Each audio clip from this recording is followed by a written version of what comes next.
Selamat bertemu kembali teman-teman pemirsa semua. Kali ini saya mau bicara tentang protein. Jadi protein itu adalah bahan esensial yang digunakan tubuh untuk membantu metabolisme di dalam tubuh. Kegunaannya apa aja? Kegunaan real gitu ya. Mungkin protein udah tahu, tapi kegunaan realnya apa? Jadi yang jelas dia memperbaiki atau menambah massa otot. Terus kemudian memperbaiki sistem imun juga. Terus kemudian bisa mempercepat penyembuhan luka. Ya, seperti itu salah satu, karena masih banyak lagi, mungkin kita bisa pas satu persatu ya. Jadi protein itu ya bisa berasal dari hewani atau nabati ya. Di sini kalau hewani itu bisa dari daging, ikan, ayam, terus kemudian putih telur seperti itu ya. Kalau nabati itu bisa dari kacang-kacangan seperti itu. Paling gampang kalau makanan ya tempe tahu itu protein.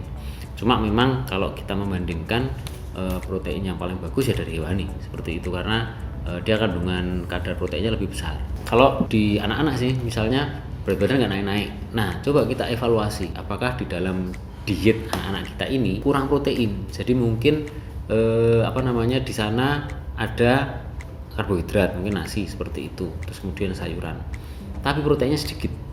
Nah, akhirnya massa ototnya berkurang, jadi berat badannya mungkin tidak bisa naik dengan sesuai dengan optimal seperti itu. Yang kedua adalah dia bisa digunakan untuk sistem imun ya, karena memang bahan baku untuk melawan berbagai kuman, berbagai virus itu memang mereka membutuhkan protein seperti itu untuk sistem imunnya, untuk kematangan sistem imun. Terus kemudian yang kita harus waspadai, kalau memang orang itu kekurangan protein, dia akan lebih mudah untuk sakit. Itu dia fungsi sistem imun seperti itu. Terus kemudian yang ketiga adalah mempercepat penyembuhan luka ya. Jadi kalau orang itu kekurangan protein, dia akan mudah untuk misal dia terjadi luka, dia akan susah untuk sembuh. Mungkin kalau aplikasinya ya di anak-anak, kalau misalnya dia kan aktivitasnya tinggi nih, terus kemudian jatuh, terus kemudian ada luka, lah seperti itu. Nah itu dibutuhkan protein yang optimal.